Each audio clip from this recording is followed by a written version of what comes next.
Raider! Oakland, LA, Oakland, Vegas, Raider Nation, wherever, forever! You got your old Uncle Mosh and Raiders Fan Radio from Murph's Fan Cave, taking a lighter journey into the dark side. Sit back, put your feet up, pop a top, and enjoy the ride. Here we go! Look left, look right, Bolitnikov, a leaping pass, touchdown! We miss you, we love you, and we'll see you in the Hall of Fame.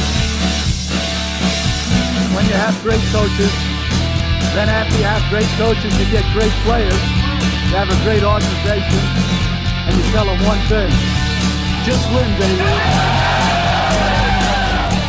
Way up the middle, intercepted Filipiano at the 50, high running down, Oakland football, and I think Oakland victory. The Oakland Raiders have scored on the most zany, unbelievable, absolutely impossible dream of a play. Well, I love this team. I think this team can win. I think this team can win.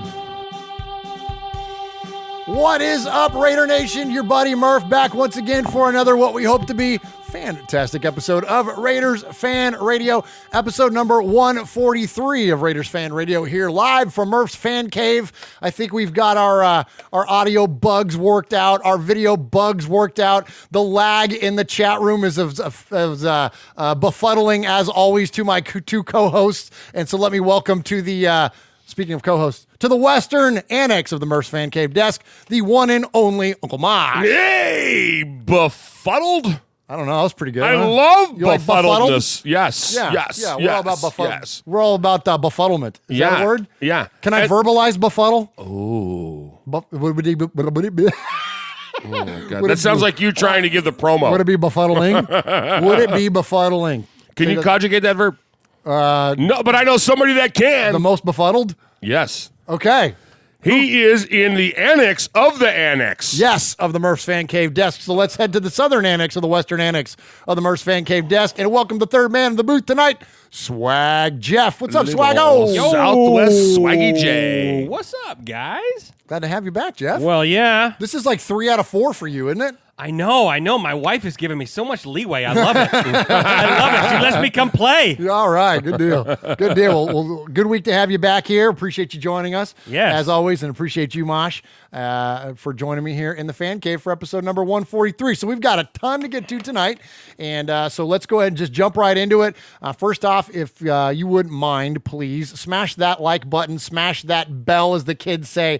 Hit that subscribe button there on the YouTube. That is youtube.com/Murph's Fan Cave. That's MURFS Fan Cave, as many of you already have. And thank you for those of you that will be jumping in later. And the best part about joining us live here on the YouTubes is that we have a great chat room. So already in there tonight. Raider from Rosa, Running Bear, Hardcore Raider, Joe Estrada is in there. Appreciate you guys jumping in and gals that join us in the chat every week. We love to have you. And the chat is always one of, if not the most consistently One of the what? Say it again. One of, if not the most consistently funny and entertaining parts of our show here. And it's because I love it. Like, I'll be in the middle of like the rantiest of rants. Like, my Raider passion will be just flowing, and then all of a sudden out of nowhere comes Uncle Mosh and his big laugh. And I'm always what, Mosh? And you're like, the chat, you got to see what the chat's doing. Most of the time, they're just telling me to tell you. Will you stifle yourself? That's right. Yes. Yeah, exactly right. Or they're talking about donuts. They Just change the subject to Krispy Kreme or something like that. Absolutely. Yeah, We're Mosh, all about donuts. All about that. Mosh, you love your donuts. Murph and the Donut Bunch, I right? love that. Oh. All we got to do is We don't have to worry about that for a while. No, not the way we're playing. All right, so that's if we beat Kansas City, then you're going to get to hear me rap on the Mondays with Mikey and Murph show, and Swaggo and Uncle Mosh were very kind to offer your services to help me out with that. We will write it for you. Right on. So we'll see what happens, though. We got to beat Kansas City first. All right, so thank you to those of you on the YouTube. Also, we are an audio podcast, believe it or not. Still our most most popular way to be consumed is on the podcast services. So that's Apple Podcasts, that's Google Play, that's Stitcher, iHeartRadio, Spotify. If it's got a podcast, you can find us. All you got to do is search for Murph's Fan Cave. Same thing. Hit that subscribe button. Give us a rating. Heck, we even got an Android app, which I never talk about. That's awesome. Yeah, we have a Murph's Fan Cave Android app, and I never talk about it because we don't have an iOS app, but that's only because most people that have Apple phones, like you guys, you use just podcast. You just use that and get us that way. But so we saw quickly when we did our apps that the people that used iOS didn't use the Murph's Fan Cave app, but the Android people love it. So anyway, if you have an Android device, search for Murph's Fan Cave in the Google Play Store, and you can find us on there. Oh, wait. Please. So everybody that's my age... Yes. Have to get the guys that are Swag Jeff's age to download it for him. Well, because I'm making reference to the fact you're iOSing Android on I don't know what any of that crap means. You just got your... I just hand my phone to Jeff and I go, make it work. Make it work. Here's my iPhone. There you go. Make the show pop up on here. There you go. There you go. Well, you do a good job with it, Mosh. You do a good job handing your phone to Jeff. I do. Yeah. Actually, I couldn't get the charger to work. I know. So he's using my charger right now. My phone's dying. Thank you, Swaggy. We spent 18 minutes of our 45-minute show prep trying to show Uncle Mosh how to charge his phone. That was pretty fun. Hey, it happens. Hey, it's okay. I don't care. You guys all know where I'm at.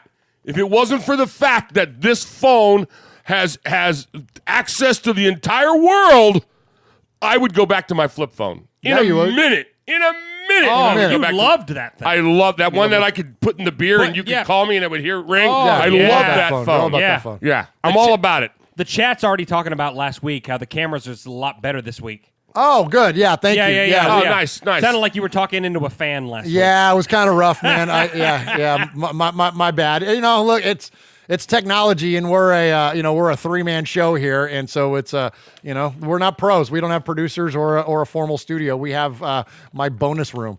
You know what I mean? And it's a great bonus. The fan. Wait till they see the new pictures from the bonus room. Oh, yeah. We had a pro in today. I got a guy. You got a guy. He happens to be your kid. Yeah. But it doesn't matter. It's still a guy. He's still a photog, man. Hey, and he came and he took some great shots. He sure did. Some promo shots. Yeah. So we'll have some of those promo shots up for you. And one of us got a cup check during that filming of that, or the taking of those pictures. We'll have that for you. I wonder who that was. Somebody else was wearing a caftan.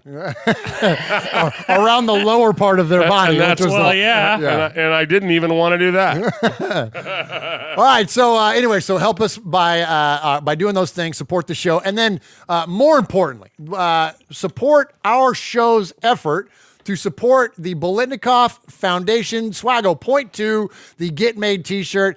There you see the Get Made t-shirt as Uncle Mosh points towards the Fred Bolitnikoff jersey, and you can support us and support them by buying the Get Made t-shirt. Now, the Get Made t-shirt, all 100%, gosh, I'm on a roll tonight. 100% of the proceeds of the sale of that t-shirt are going to the Bolitnikoff Foundation.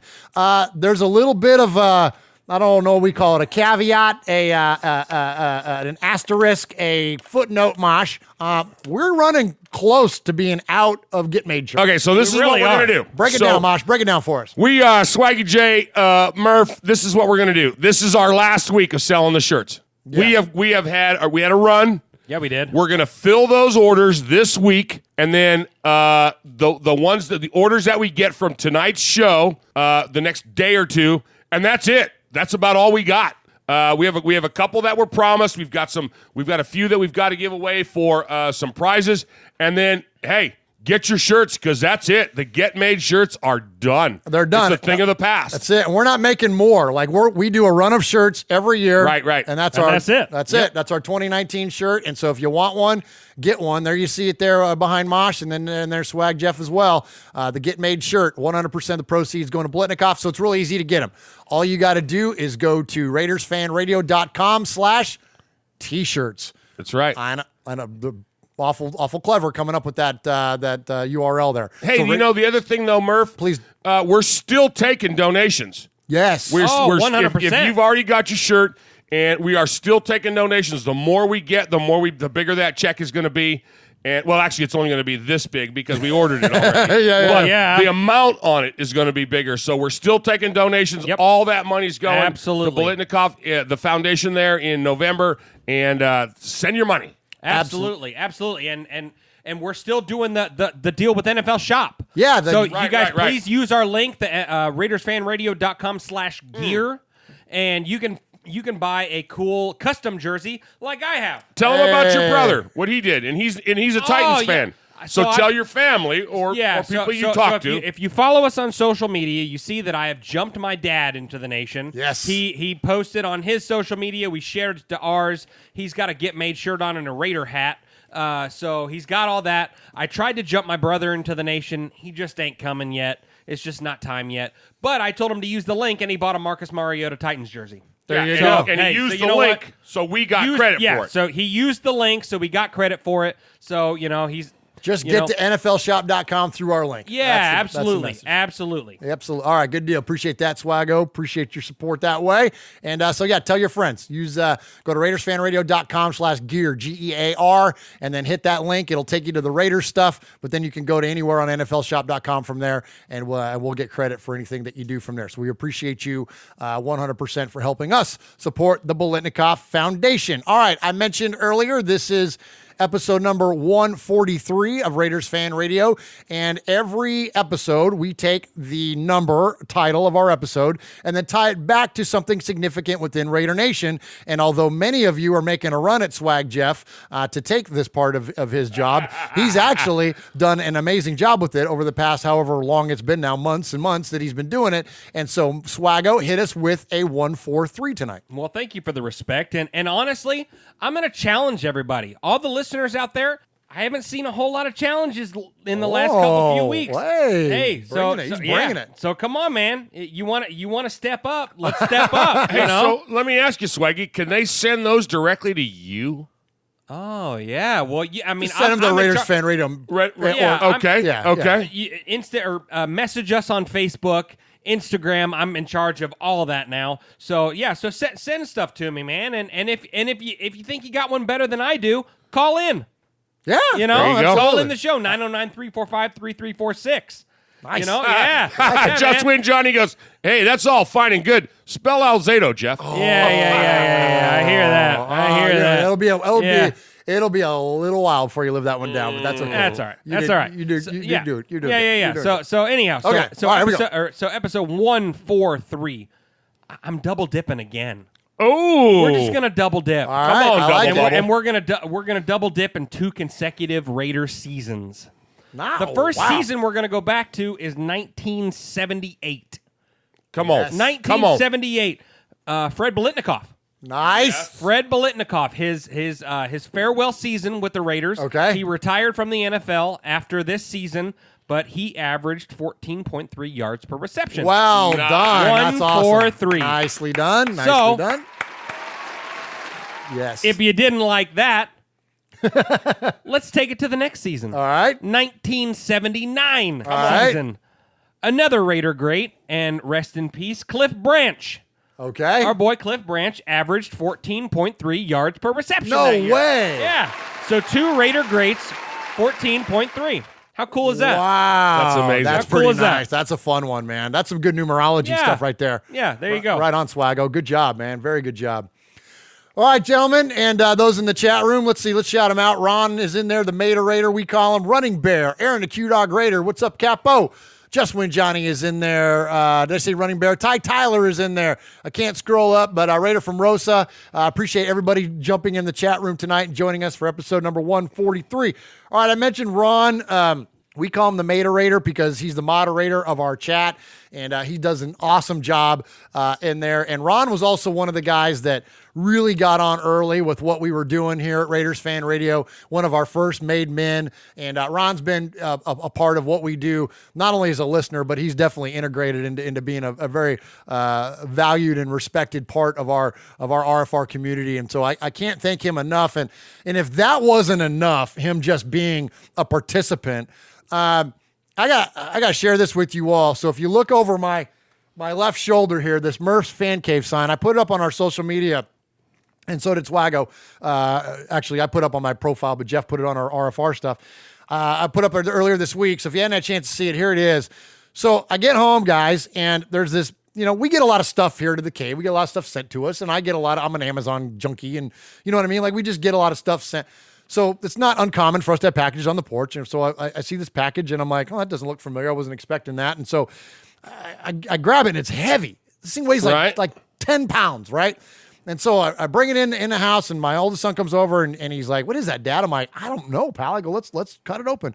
So we cut open, and as we're doing that, I see the name on there, and I see that it's from Ron. And so I'm like, oh, well, okay, I wonder what this is. So we cut it open.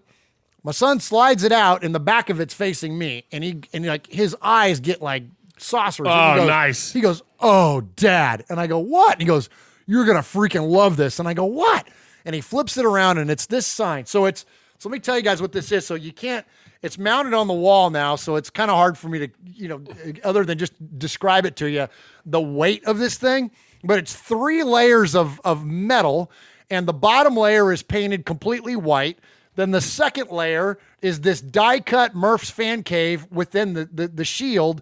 And then there's a third layer, which is the skull above it. So it's the Murph's Fan Cave logo in 3 sections stacked on top of each other. So it's amazing. The camera doesn't do it justice, but it's got this 3D look to it because it's this die-cut metal. So cool. Ron, this thing is so badass, and I'm so proud to display it here, and I'm so thankful to you for sending it to us. And so shout out to Ron. Much respect to Ron.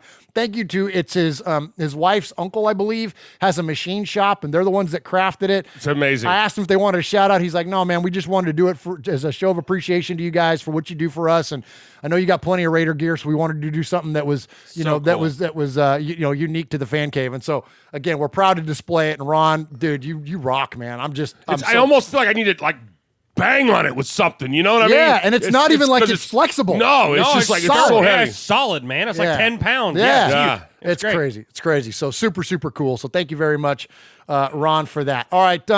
Next up, I want to give respect to kind of a catch-all here, but we were texting back and forth with our buddy Emiliano, the Big Raider trucker, a week or so ago, and he brought up the term womb to the tomb, which was passed on from his dad to him. And we love that term. And basically it's the idea that you become a Raider fan and that's it. You take it with you for life. And, we're always sharing pictures of each other and our shared Raiders experiences of us and our families. Jeff just mentioned his dad, and, Mosh and I are always sharing pictures of our families together, our family together, my boys and whatnot. And then we had another listener send us a picture of himself and his daughter this week. And so let's shout them out, Mosh. So there you go. So there's Coach Davis.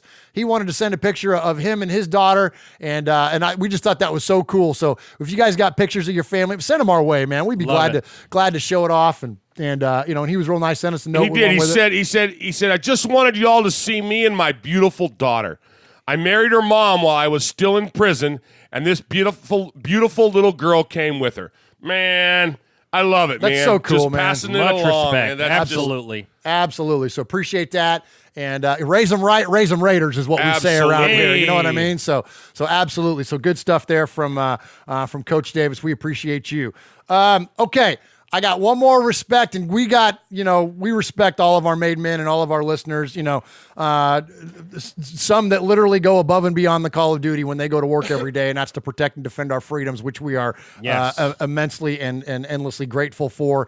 And so one of those guys is Mojo. He serves in the Navy down there in Southern California in San Diego. And I didn't feature Mojo's call this week as part of the Sea of Fans because I thought I just want to give respect to him for the balance of this call, because right now Raider Nation we are wound up, man. We are all up in our feelings about the freaking team and Gruden and Carr and the record and the road trip and you name it, man. It feels like every year there's something. And so I'm just thankful to Mojo and for what he brought to this call. And so we're going to play this at the top of the show. What's up, fellas? It's Mojo, San Diego, checking in. I'm sure you got to weed through a lot of voicemails today, guys. I'm sure there's a lot of upset Raider Nation members. I'm sure everybody's calling in, wanting to park the car. A lot of people talking crap about Gruden. And I'll tell you that I fell into that terrible black hole of nonsense on Sunday too. But here's what I gotta say. We're still rebuilding. I know we've been rebuilding since frickin' 2003, but it is what it is. Here's the thing. We're Raider fans, right? If you were a fan of any other team, you'd have to be around all those other stupid looking people wearing, mustard and ketchup uniforms or growling like a panther or nonsense like that. Here's what we need to do, Raider Nation. Hold your head high. Support your freaking team. All right? Support your freaking quarterback. It is what it is. Okay? They know way better than we do. If we knew better than them, guess what? We'd be the freaking offensive coordinator, defensive coordinator, head coach, okay?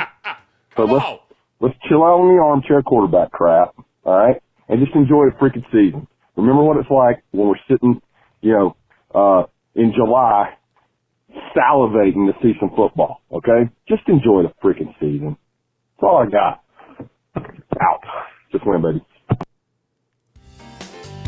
Hey, Raider Nation, just want to say hello. This is Pastor Mondo of NationMinistry.net. You're listening to Raider Fan Radio with Uncle Mosh and my brother, Murph. Just win, baby.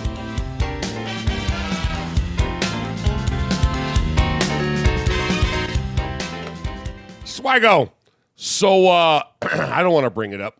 Do you want to bring it up? How'd you do on the bets this week, Murph? Well, if it weren't for the Raiders, I'd do okay.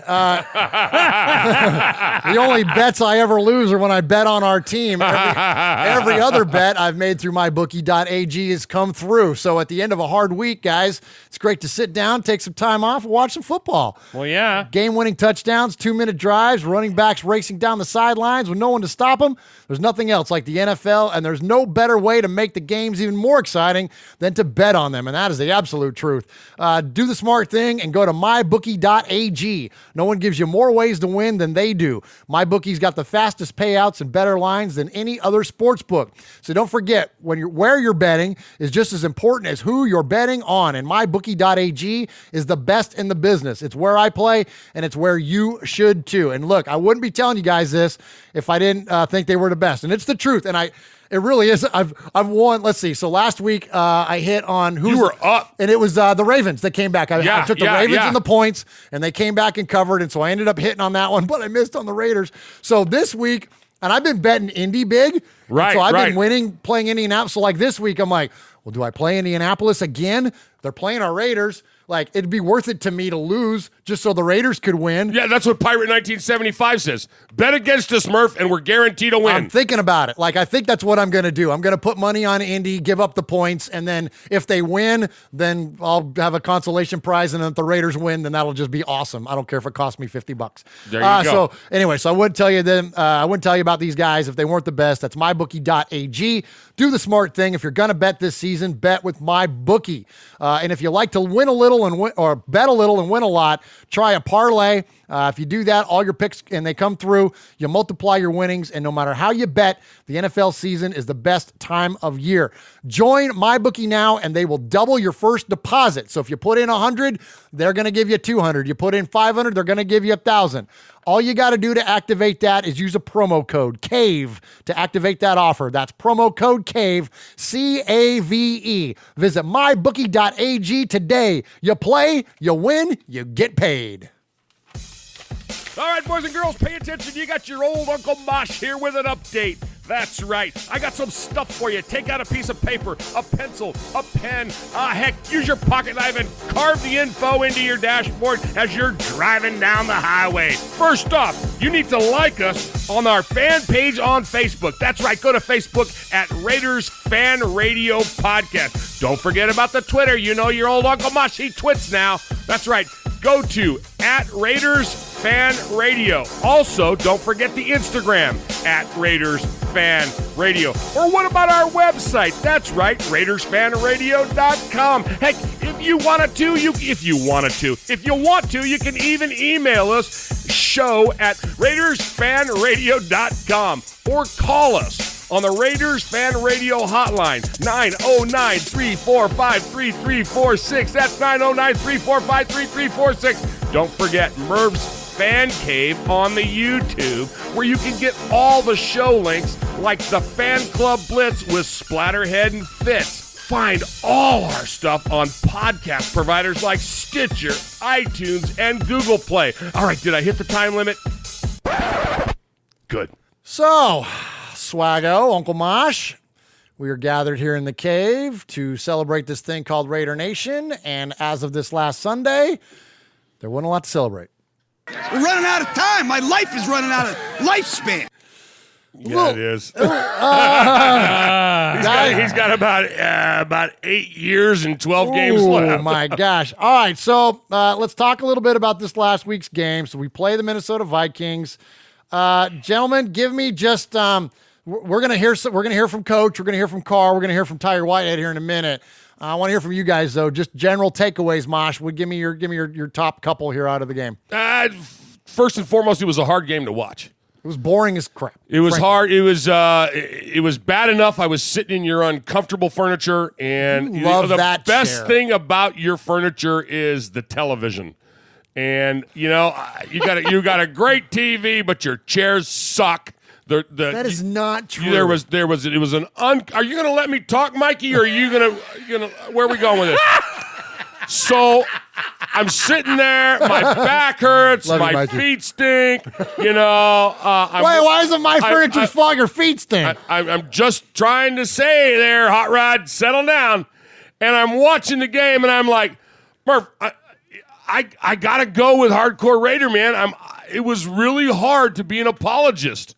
I love my Raiders, but that was a bad game. And are we entitled to have a bad game? Well, sure we are.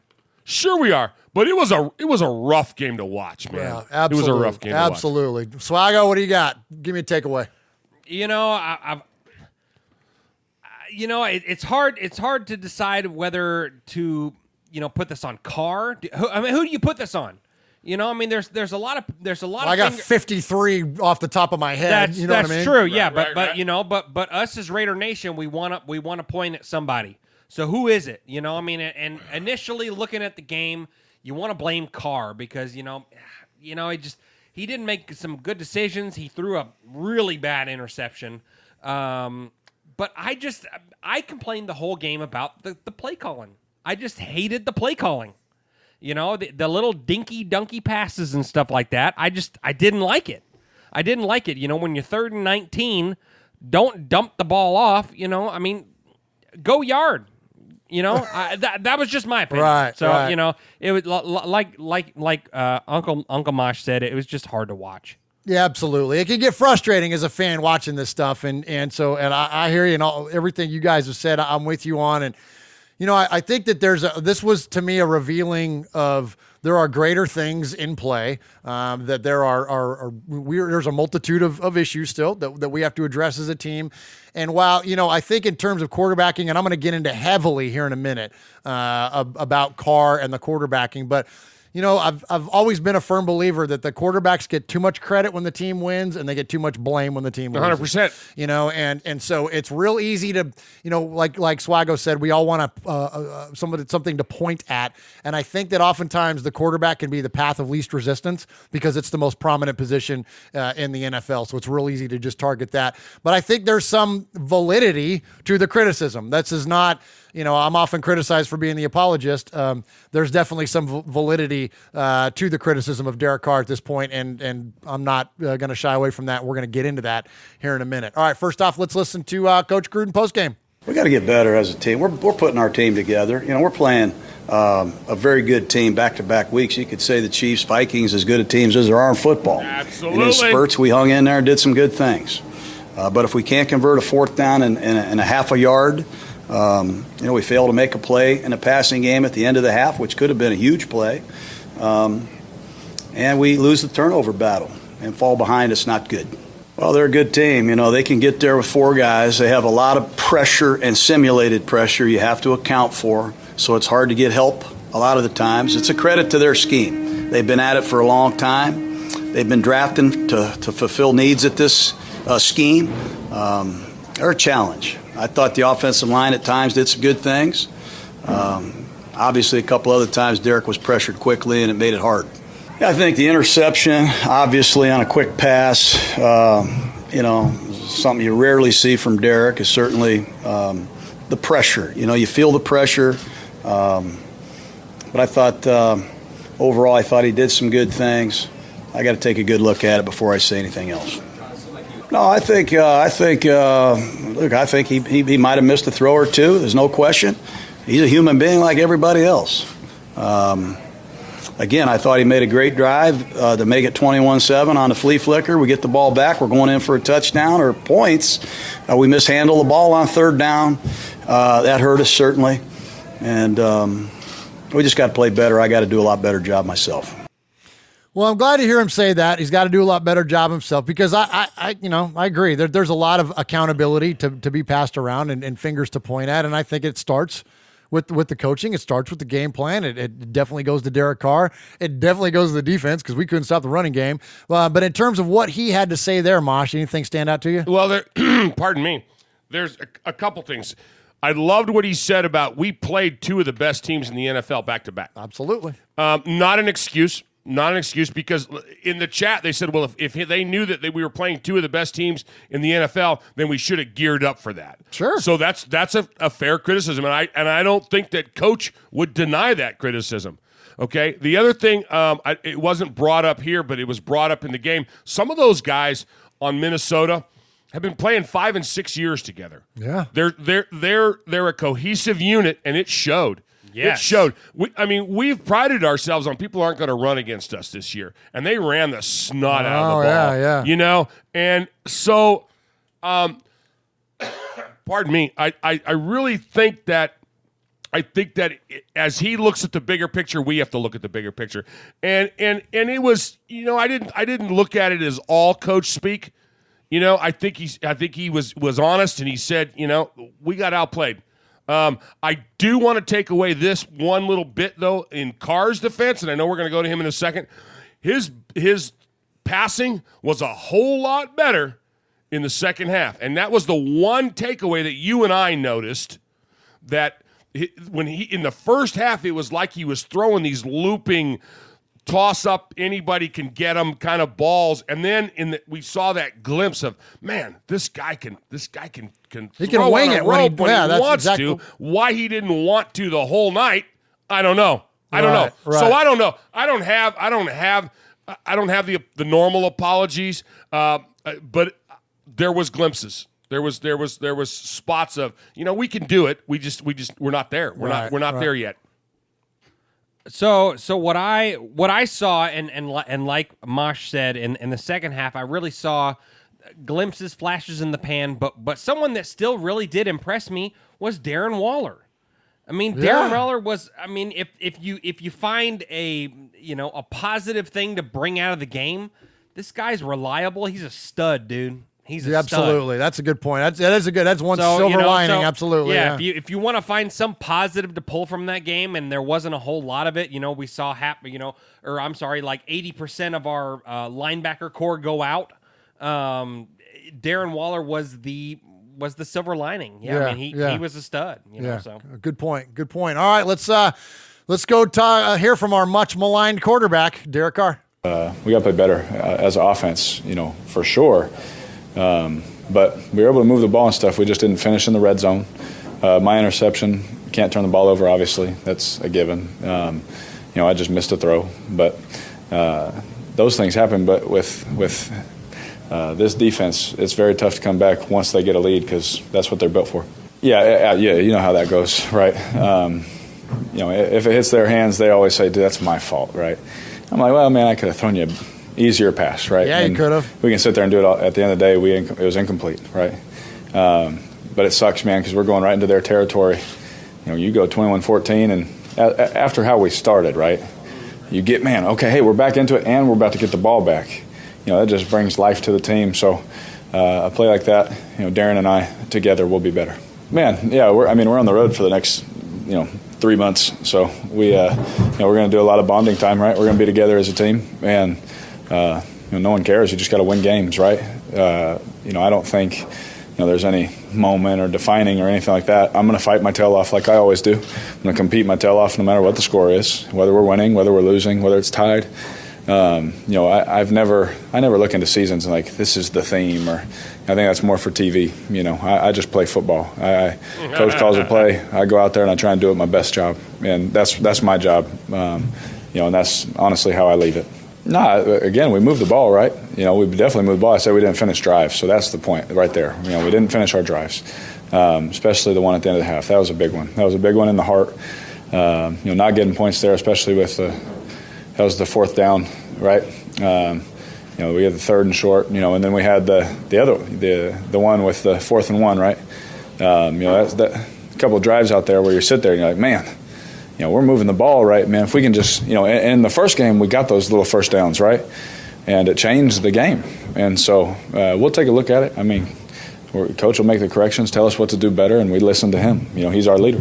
All right, so there's a lot of I don't know, player talk there. There's a lot of, non-committal answers, which, Derek, you get a lot of, shucks, it's all on me, I've got to be better kind of stuff. I hear a lot less of that than what we're used to, which is good, because I think that when you own everything, you own nothing, so I'm glad to hear that sounds like there's a little bit more accountability to be spread around, because no, they didn't finish drives, but that absolutely is on him. And as far as those passes, like he talked about, Darren Waller kind of taking it for not catching that one pass. And you and I even said it, Mosh, watching the game. We're like, okay, it hit him in the hands.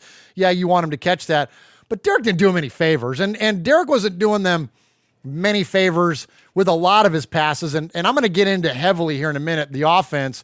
But in terms of just execution of the mechanics of throwing a football, we were watching this game in contrast with what was going on in Kansas City. And we were watching that stupid Kermit the Frog throw the football on a rope, throw it downfield, press the defense, throw off of his back foot. And Mosh, you and I were talking about, like, this guy might be the best back foot thrower in the history of the sport. There's such velocity on everything that he does. Derek's got a big arm too. Now, he may not have the total arm of a Patrick Mahomes, but he's still got a big arm.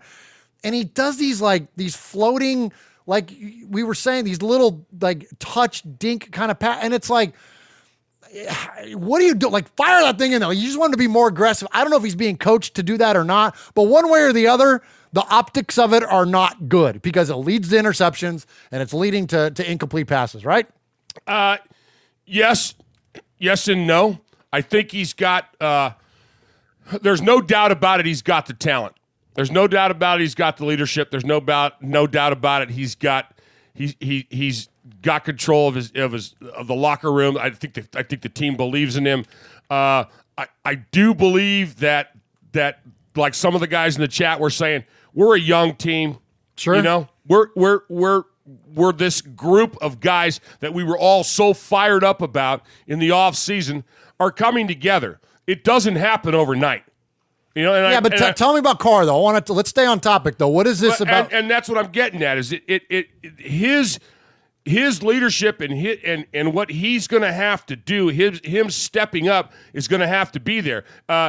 Maybe I know he's got some ring savvy, and I know he can make audibles and he can change things at the line. But we don't know. We don't know exactly if a lot of those calls were that, float that one out there or what. I don't know. I'm glad you brought that up, because we're gonna get into that. So that's good, because we saw that different quarterback when he in the fourth quarter when he's zinging them downfield, right? So he's got the arm strength. It's there. That's yeah. So that's what I'm saying. We don't know what he's being coached to do, and we'll get into the dynamics of the offense. That's a good point, Mosh. Jeff, you got anything on that before we move on to Tyre Whitehead? Move on. One game, but it's early in the season too. This is something you can't just move on past. It's a long road ahead, and if we don't get this corrected, it's going to continue to poke its head up. And we just need to, hold each other accountable, hold ourselves accountable, and making sure that there aren't any people, feeling comfortable after this loss, because there are a lot of things that need to be fixed. And unless we fix them, it's going to be a long season. And we experienced that last year, and I'm not trying to go through the same thing. I know there's a lot of guys on this team that's not trying to go through the same thing, and The only way you fix it is, to just dig deeper. You can't start pointing fingers, and understand that it's a long season, man. We just got to start coming together even tighter, especially being on the road for the next few weeks, When you go on the road, it's no one but you, and you have to understand that, the games that essentially what's going on, what the team what they're going to give you, and we knew exactly what was going on in this game. They were going to feature Cook, they were going to try to get Cousins going some way, some shape or form with boots, and everything we practice all week is exactly what happened, and we just got to do our job that much better, full circle all the way around. One game. Okay, Mosh. So there, Tyree Whitehead tells us we knew what they were going to do. So they had a sound game plan on defense. Was it the attrition on defense that we're now experiencing with the linebackers being out, Abrams is out, or is it just we running out of talent? No, I don't think we're running out of talent. I think when you got okay, I'll give you an example. There was a play when we had a pulling guard and Richie Cognito, my boy, totally whiffed on a block. Okay, there was that one, and then there was another one where he double-teamed a guy that didn't need to be double-teamed, and that was one of Carr's sacks. Yes. He's an amazing guy, all right? He's the biggest man in the world, but he also has been gone for the last 2 games. So I think you add all these little things up, and it comes into a great big disaster. I ain't jumping ship. I ain't ready. I ain't ready. I'm not ready to say, oh, he sucks and blah, blah, blah, blah, blah. Because it when these little things get ironed out, and I promise you they're working on them, when these little things get ironed out, we're going to be a force to be reckoned with. Swaggo, what do you got? Anything on defense? So to add to Masha's point there, Incognito's missed 2 games, but he also missed the year prior.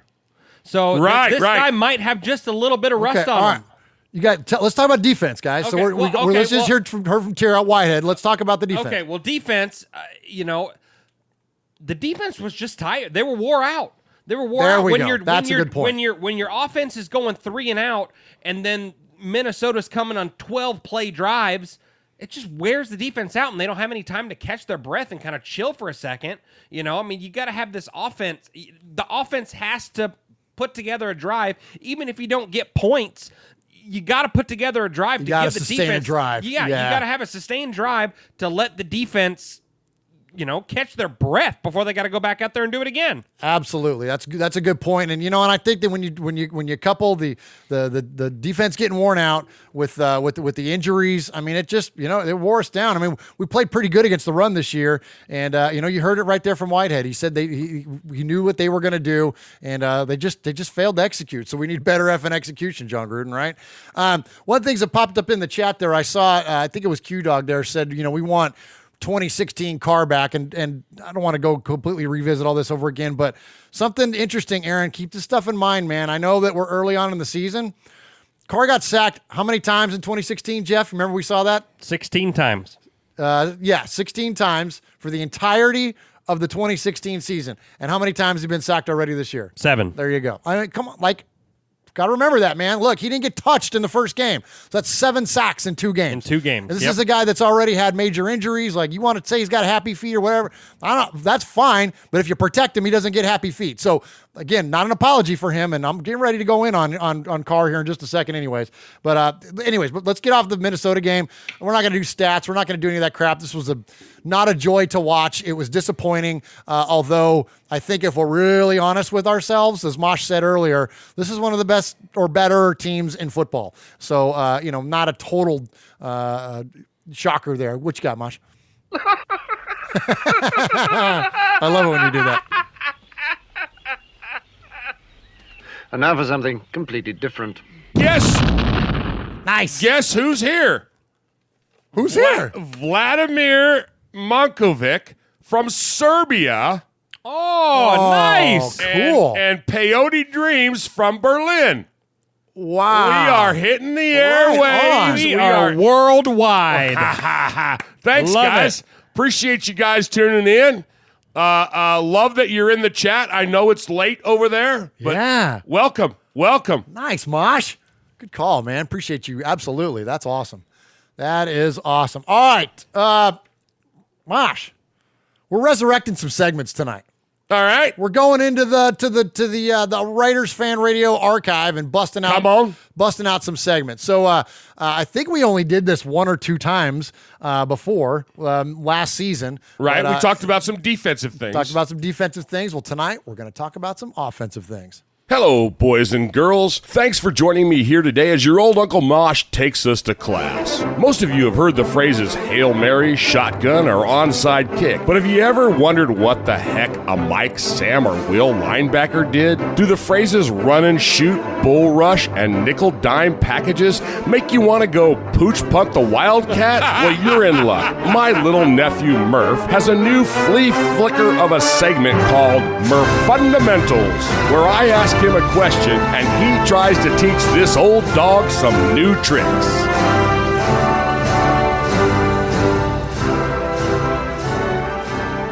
Murph. I was born out there. I was born on the West Coast. I was born in San Jose, California. Yes. I was there till I was 18 and went in the service. Murph. Thank you for your service, sir. Thank you. What's the West Coast offense? I always thought it was me on a date. But no, that's the West Coast offense. That was the West Coast offensive.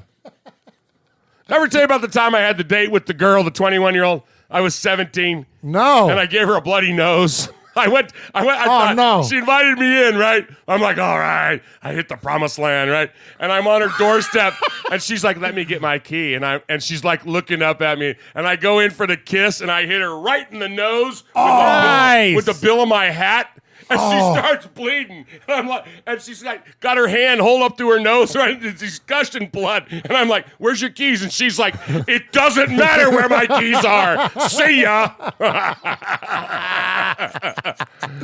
Oh, yeah. Those were the days. Awesome. That was West Coast offensive. That was the West Coast offensive. But I need to know, what's West Coast offense? All right, so the West Coast offense. Let's talk a little bit about the West Coast offense. And the reason that I wanted to bring up the West Coast offense and do it on more fundamentals tonight on Raiders Fan Radio is this. I think, Raider Nation, the more we understand what the West Coast offense is, the better we'll be able to cope with our Sundays this season, okay? So let's consider this. So the West Coast offense is a style of offense that's run by John Gruden.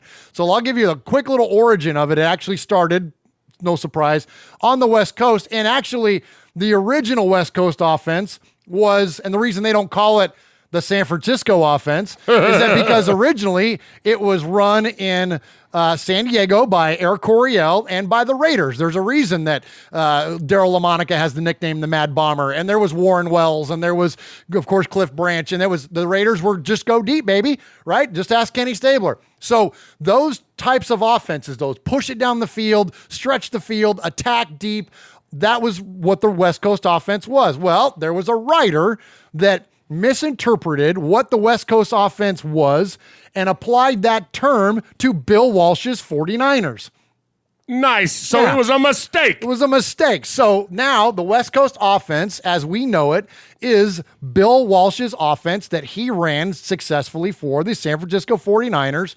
He developed it originally when he was an offensive assistant with the Bengals, brought it to the Niners, and subsequently won 4 Super Bowls, and then tag it with another 5th because George Seifert ran a version of Bill Walsh's offense in the 90s. All right, but how does that affect us? That affects us because John Gruden is in the coaching tree of Bill Walsh. Bill Walsh had an offensive assistant named Paul Hackett, John Gruden, and Mike Holmgren, and Mike McCarthy, and these guys trickled down from that coaching tree. So essentially what we have with the Raiders and the West Coast offense is the same offense that you saw the Niners run in the 80s and 90s, what the Packers ran in the late 90s, what the Packers ran in the earlier part of this decade, or at least in the heyday of Aaron Rodgers and McCarthy and all them. That's what this offense is. So what is the West Coast offense? Well, before the West Coast offense came into existence, the conventional wisdom of the NFL was run first to set up the pass. You want to get your defenders to commit to the line of scrimmage so then you could then take advantage of them making mistakes and stretch the field and press them for big chunk gains downfield. All right. So then the West Coast offense flipped that, and the idea was let's instead spread them out, get people away from where the ball is, then we can generate running lanes there to then from there go for big gains down the field. So it's basically a pass to set up the run to set up a deeper pass, okay? So as we're spreading everybody out, the reason that we're throwing dink and donkey type passes is because that's what the West Coast offense tells us to do. It tells us to throw high percentage, short distance passes to get the defenders out and away and spread out across the field. That's what this thing does. Okay, so again, no surprise that John Gruden has built this offense. So I want you to think back, Raider Nation. I want you to think back on those teams. I want you to think back all those Niner teams. Jerry Rice wasn't catching 40-yard bombs downfield from Joe Montana. He was catching 7-yard slants, and then he was taking off for 60 yards because he was making people miss. That's what the Raiders offense now is designed to do. It's designed to give Derek Carr 1 or 2 checks, and if they're not there, you then go for the high percentage gain, okay? That's what he's told to do. Each receiver in the West Coast offense has a numerous amount of options in terms of route running. Each receiver might have like 3 different routes they could run. So if you're to my right, if you're the Z receiver, okay, and your route is a 9 route, which is a straight line route, okay? And that's your call out of the huddle is to run that line, okay? But we have audibles. I have the ability to look over at you and go, J-Lo, J-Lo, J-Lo. And that tells you to run the slant, okay? And maybe, Jeff, I tell you, run the Ariana, and that's a hitch. So you got really 3 different routes you can run on that play. You can run deep, you can run the slant, or you can run the hitch. Well, I see that the cornerback is playing off coverage off of you, Mosh. And so I know that you're not going to stretch the field because that's Xavier Rhodes over there. You know he's good. There ain't no way you're going to do that. So what am I going to tell you instead? I'm going to tell you to run the hitch. So I'm going to tell you Ariana. But maybe you forgot. Maybe you thought J-Lo was, or you thought Ariana was the slant. So instead, you run the slant. I throw the pass over there. What happens to Xavier Rhodes? He crashes down, picks off the ball, and it looks like I've completely missed you. Everybody goes, Derek Carr sucks. No, he doesn't. He's doing what he's supposed to do, and there was a miscommunication between him and the receivers. And that goes back to what you have when you have a young team. Absolutely. Yep. Look, Raider Nation, I'm not going to make apologies for Derek Carr, but there is a certain thing that we have to understand. There's a strict offense. Derek Carr is a company man. He's going to do exactly what John Gruden tells him to do, and he's not going to push back. You know what happens when you push back? You get Brett Favre getting in fights with Mike Holmgren. You get Aaron Rodgers getting in fights with Mike McCarthy. Where's Mike McCarthy now? Gone. Why? Because he didn't get along with Aaron Rodgers. Derek Carr's not that guy. He's not Rich Gannon that's going to challenge John Gruden. He's going to do exactly what John Gruden tells him to do. And here's the last thing I'm going to say on this, if you can believe it or not. Last thing I'm going to say on this is that if Derek Carr is not the guy to run John Gruden's version of the West Coast offense, then get rid of him. Then let's move on to somebody else. If you want Case Keenum, then go get Case Keenum. But at a certain point, we've either got to let Derek Carr breathe a little bit in this offense and let him be a little bit more the gunslinger, let him be a little bit more the Brett Favre that he idolizes and the reason that he wears number 4. You either got to make that compromise, John Gruden, or you've got to move on to somebody else because Derek Carr is going to be gone long before John Gruden will. Derek Carr will be gone long before. That's the truth of it, right? So that's what the West Coast offense is. That's where it came from. That's what we are in the middle of today. And the Raiders have a decision to make. And I'm done. Please, somebody else take the mic. How about we just do this to you, Murph? Will you stifle yourself? Perfect. Now, good. Hey, I love it. I love it. These people are professionals. They're not gonna be perfect every week. They're gonna have issues. We got issues. We can, as professionals, fix those issues or not. So But I love the breakdown. Good job on the Murpha fundamentals. On the Murpha fundamentals. So here, and I won't soapbox it, but I will say one last thing. The cars need to slow down.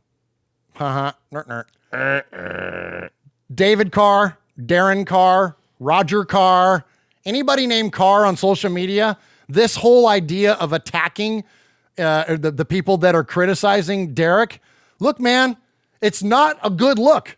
Derek Carr deserves all the criticism he's getting. While I'm willing to understand what's happening, he's still losing football games. He's still throwing picks in the end zone. He still looks bad on these passes. Like, the optics of it are not good. So don't try to explain it away, David. Just eat it. Accept it. Accept it for what... And there's a lot of that in the chat saying, hey, we got to accept what we are. We're a young team.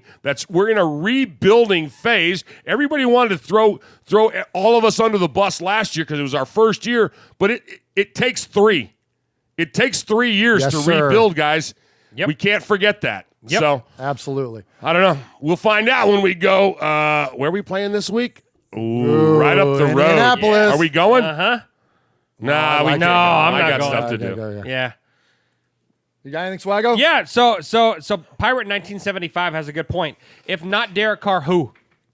You know? Not Peterman. Justin Herbert out of Oregon. I mean, we're not going to get Tua Tagovailoa. I don't think he's the guy anyways to fit that offense. But look, there's like 5 good quarterbacks coming out in this year's draft, and we got 2 first-round draft picks. And I'm a Carr guy. I don't want to see him go. Oh, I love Carr, but seriously, but like I've said about every other player, I am a Raider fan before I'm a fan of a player. And if Derek Carr's not the guy, well then I'm going to be okay with that, but we've got to make a decision. We've got to do something with it because, look, this isn't working, and it's not been working for a very, very long time. Do we want to get into the FFCA, Gruden on Carr? Why not? Okay, so I found something that's interesting. I dug up some old audio here. This is what, and I want to hear from you guys on this. I won't even tell you what my take is. I'll just tell you this. If this is what Gruden still thinks of Derek Carr, is he, Mosh, potentially misapplied in this offense? What impresses me the most about Carr is the way he throws the ball and the way he passes it with accuracy, touch, timing. He can throw the rock. So you're going to have 2 balls. I'm going to have you hit that target, 18 yards deep, right down the inside edge of the pro numbers. Yep. Did you hit that one? Well, there's a lot of talk out there about the big 3 in this draft. Bridgewater, Bortles, Manziel, for good reason. Not a lot of people talking about the 5th-year senior Derek Carr out of Fresno. I don't understand it. Jesus Christ, that's really good. I think he has as good an arm talent as I've seen in the last couple of years. I'll bet you $100 you can't hit that target again. Let's go. He's got 6'3" size, 220 pounds, runs just over 4'6". Incredible production. Who is this guy? It's so crazy. I'm not concerned about him going in the first round. I think you could make a case for him going number 1 overall. He's got that kind of arm talent. Wow. So that's before Derek Carr was drafted by the Raiders, long before John Gruden became our coach. That was his assessment of that player coming out of college. Does that sound like a guy that you want to plug in and have run a dink and dunk West Coast offense?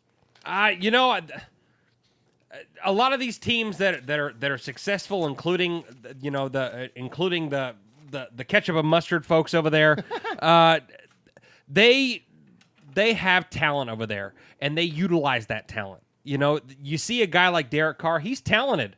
So, I mean, let him be talented in the things that he's talented at. You know who else came from the Bill Walsh coaching tree that runs the West Coast offense, Jeff? Who's that? Andy Reid. Mm-hmm. There you go. Does their offense look like our offense? Absolutely not. No, but it's because you're right. They're taking the things that their players can do well, and they're adjusting to their game. Yes. It's what Bill Belichick has been doing for, 20 freaking years. Yeah. Like, everybody says Tom Brady's the best system quarterback ever. Well, the system is not a system. That's the system.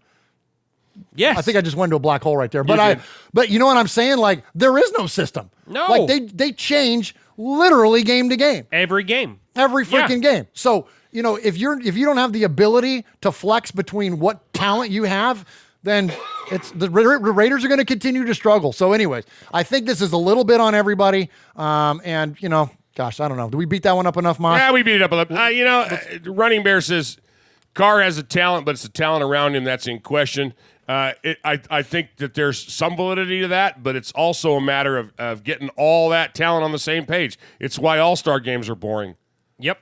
You know, you got to work together. You got to utilize the talent that you have. Yep, and we'll see it get better. Hey, we're gonna go into Indy. We're gonna revenge a broken leg. Well, yeah, nice. 100%. Yes. Good call, Mosh. I love that. Good call.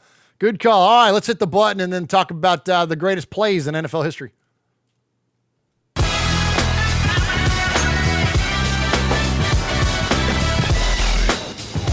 Hey, what's up? It's Brockman from The Rich Eisen Show.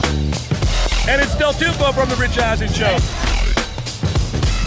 You're listening to Murph and Mosh on Raiders Fan Radio. Yes!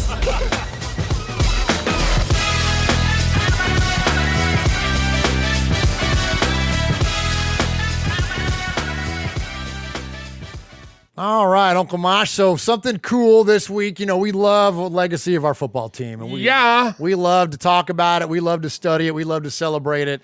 And so many Hall of Famers, so many championships. Unfortunately, it's been a little while since we had such a good run of talent and significance to our team. But, man, once upon a time, man, this team hit on a lot of cylinders awful often. And so the NFL, to celebrate their 100th anniversary, released the 100 greatest plays in NFL history. And Mosh, we had 8 of the 100 greatest plays in NFL history, and 7 of them were in the top 30. That's crazy. That's so cool. It's so cool. And so we had 8. So we had almost 10% of the and there was 31 other teams.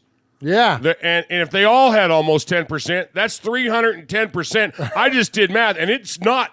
It's only 100%, and there's only 90 available because we had almost 10 of it. I 110% agree, and we had 25% of the top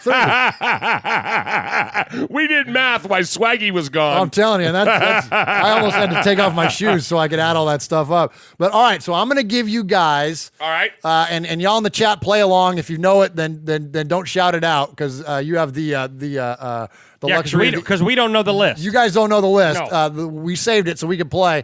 So y'all don't shout out in the chat because you have the luxury of the internet at your disposal. All right, so we had 8 of the plays. So starting at number, well, I'm not going to tell you what number. Well, it went from 61, 29, 26, 25, 18, 17, 14, 1. All right. All right. So you guys put them in the order for where you think they go. All right. All right. So in no particular order. Ghost to the post. Bo Jackson on Monday Night Football, running through the tunnel. The Holy Roller. Old Man Willie. The Immaculate Deception. Marcus Allen running with the Knight. Vinatieri ties the game in New England for the tuck rule.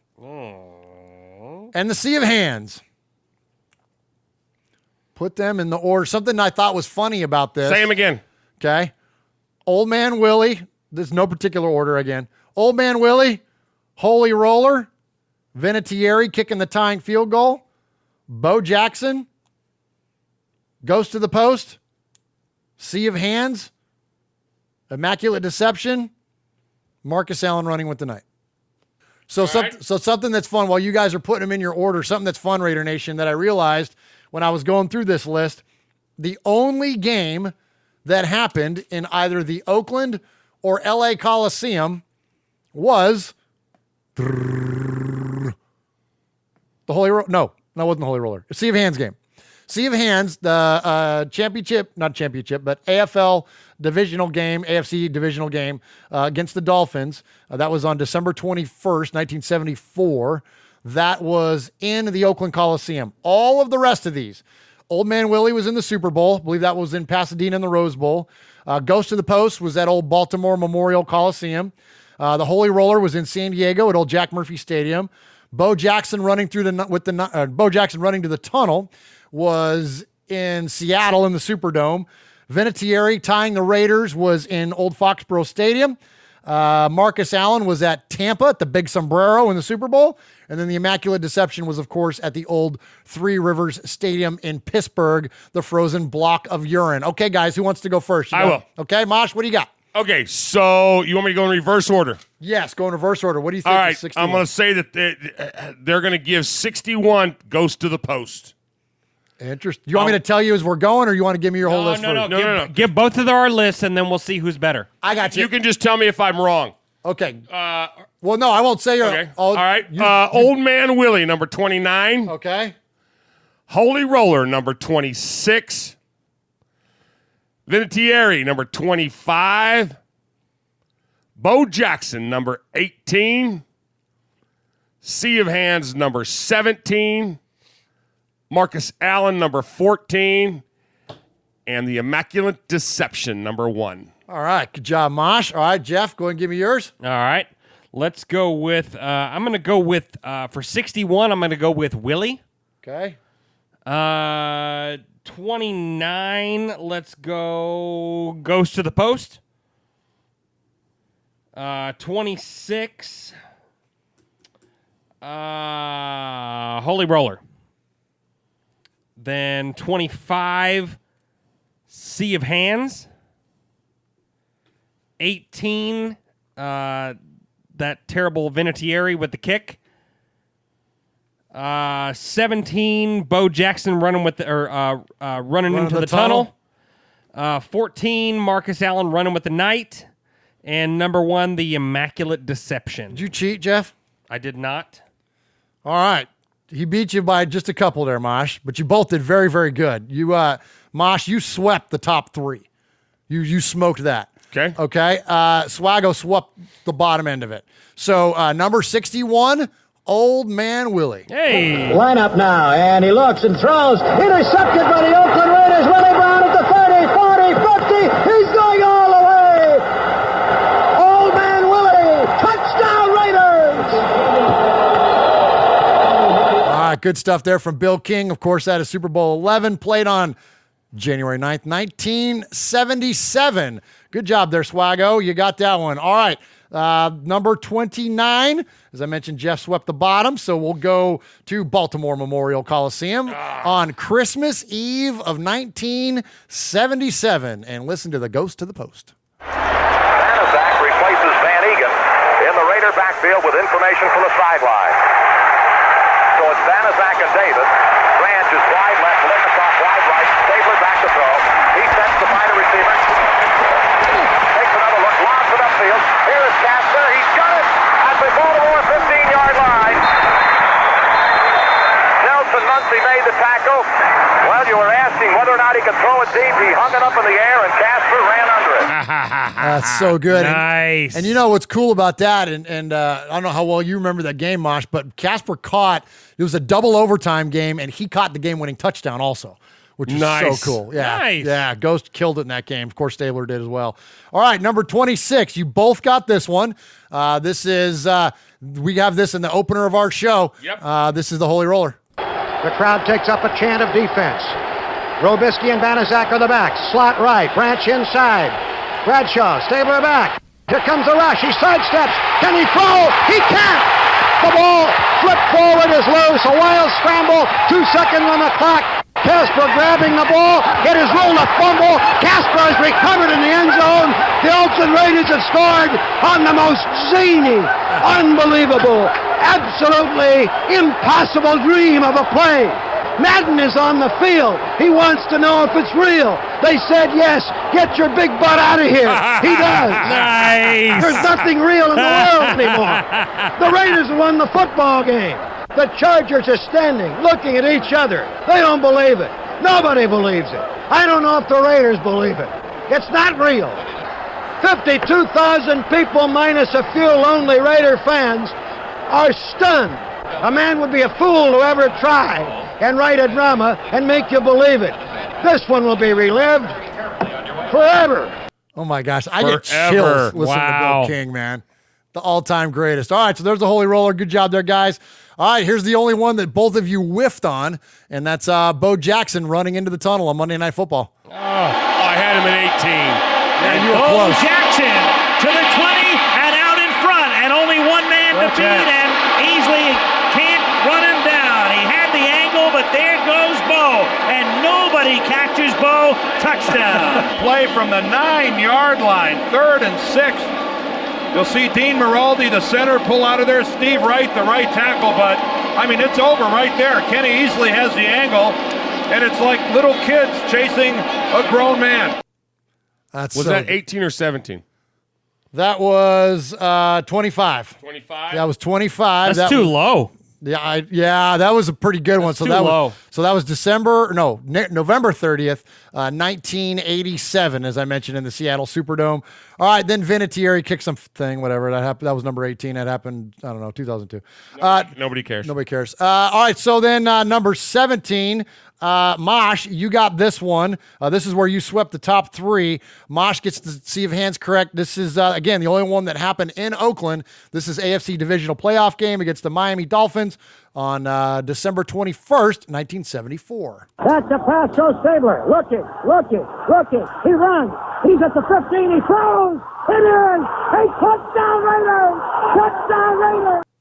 All right, there it is. That was the fun little story, or the footnote to that one. Clarence Davis had terrible hands. Like, he was notorious for not being able to catch anything, and yet he wrestles that pass away. Pretty good. All right, so then we get to number 14. You both hit this one on the nose, and this is Marcus Allen running with the night. Plunkett giving to Allen, sending him wide left. He has to reverse his field, but he gets away for a moment. Comes back up the middle of the 30, 25, 40. Breaks past 2 men at the 50, down to the 40, picking up a blocker, to the 20, to the 10, to the 5. Touchdown Raiders! Holy Toledo! If you listen to Tales from the Nation, you can catch that. All right. Okay, here we go. Then we got, so you got Marcus Allen running with the night, and then you both hit this one. Okay, this is funny. I'm going to switch over to Mosh's camera. This is Immaculate Deception.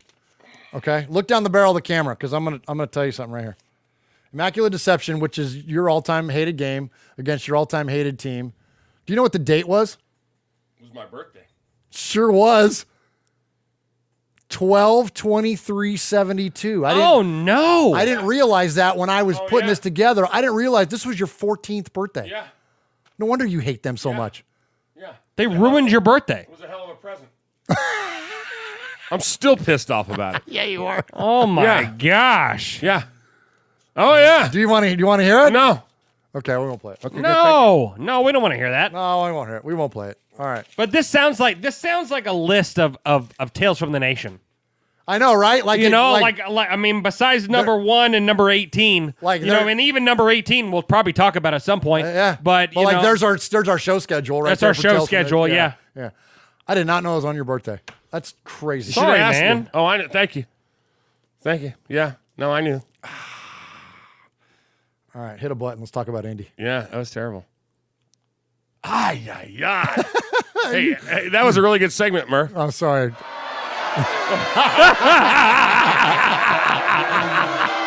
Next time you come up with something like that, will you stifle yourself? Sorry. Next time we'll go in reverse order, okay? Yeah, sorry about that. Hey, let's hear from one of my heroes. Okay. Nobody enjoyed a good Donnybrook more than 6th-year linebacker Phil Villapiano.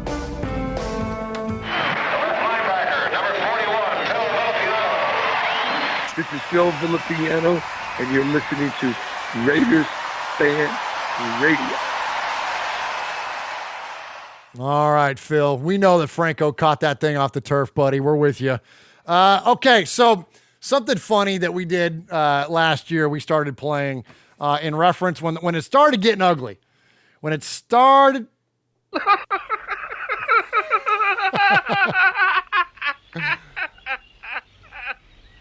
And now for something completely different. Nice. This has been a downer of a show. Gosh, I know, huh?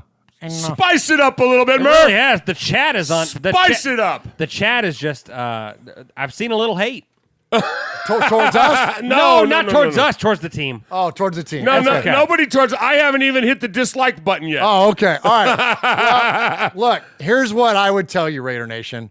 This is our message to you. This is our public service announcement from your buddies here at Raiders Fan Radio. Right now. Just remember, on Sunday, Monday, the occasional Thursday, you get together with your family. We started the show off with family. You get together with your friends. You enjoy food. You enjoy frosty adult beverages. You enjoy the camaraderie of being members of Raider Nation. Win, lose, or tie, it's Raiders till you die. So at the end of the day, Dennis Allen, where's my red Sharpie? At the end of the day, Mosh, it just doesn't matter what the team does. It doesn't matter. Sure, they're terrific athletes, but it doesn't matter. Do you know that they use the most sophisticated training methods from the Soviet Union, East and West Germany, and the newest Olympic power, Trinidad Tobago? But it doesn't matter. It just doesn't matter. It just doesn't matter. I tell you, it just doesn't matter. It just doesn't matter. It just doesn't matter. It just doesn't matter. It just doesn't matter. It just doesn't matter.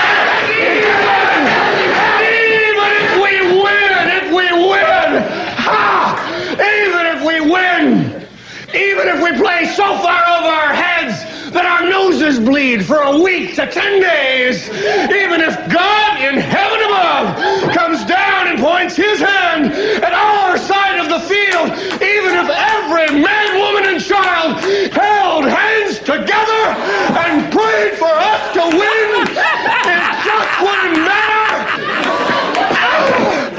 It just doesn't matter if we win or we lose. It just doesn't matter. It just doesn't matter. It just doesn't matter. It just doesn't matter. It just doesn't matter. It just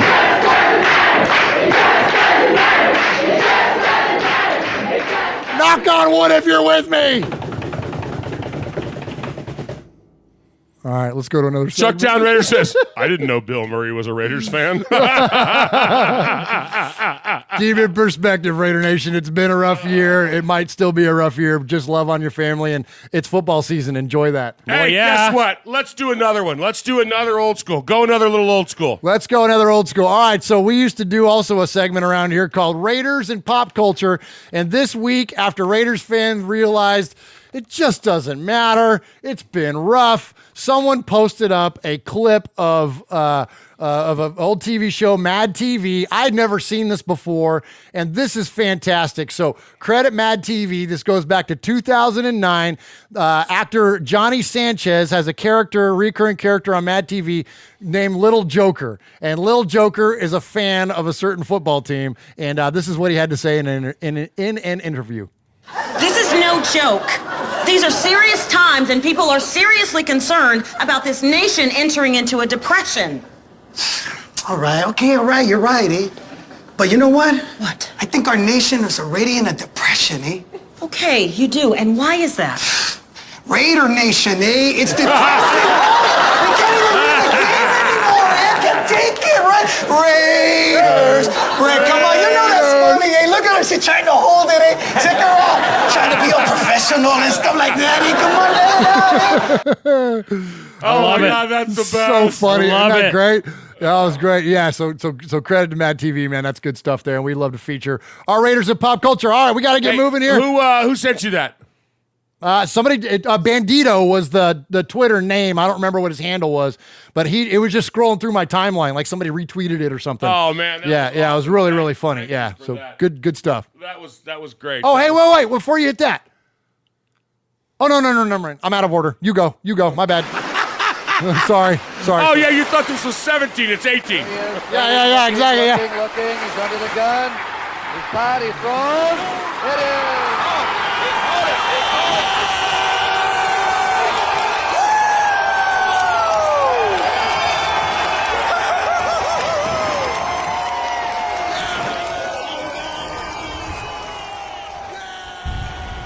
All right, so if you want to contact us here at Raiders Fan Radio, there are a multitude ways to do so. Most importantly, you can call us at 909-345-3346. Leave us a voicemail, and if we play your message 3 times here on the Sea of Fans, you become what we refer to as a made man or a made woman. Or you can email the show. That is show@RaidersFanRadio.com. Send us an email, and we will be glad to... Excuse me.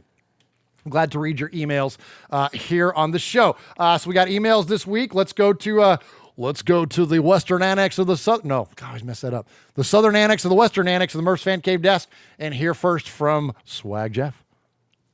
I'd like to address something that is bugging me greatly. The hat rack most fans are using called 2016 to blame our current staff. I'd like all you guys to remind or take a trip down memory lane on that season and remind the viewing audience that we were not an elite team then. Yeah, go look at the strength of schedule. AFC South? Did we beat the Chiefs? Did we even beat the Super Bowl losers? So take away that season, and what do we have? 15 plus years of losing. Carr and Gruden are trying to make a crippled team walk tall again. They are trying to build a perennial winner. Who wants a one-season wonder? It's going to take time, and more losses will follow. This year's schedule is brutal, not to mention the travel. A few bullet points before I go. 1. I ask that all impatient fair-weather fans when the last time we laid a beat down on the Patriots. How did we fare in Mexico under Del Rio in our Tuck Rule revenge game? How long has it taken the Kool-Aid Man to build the Chiefs?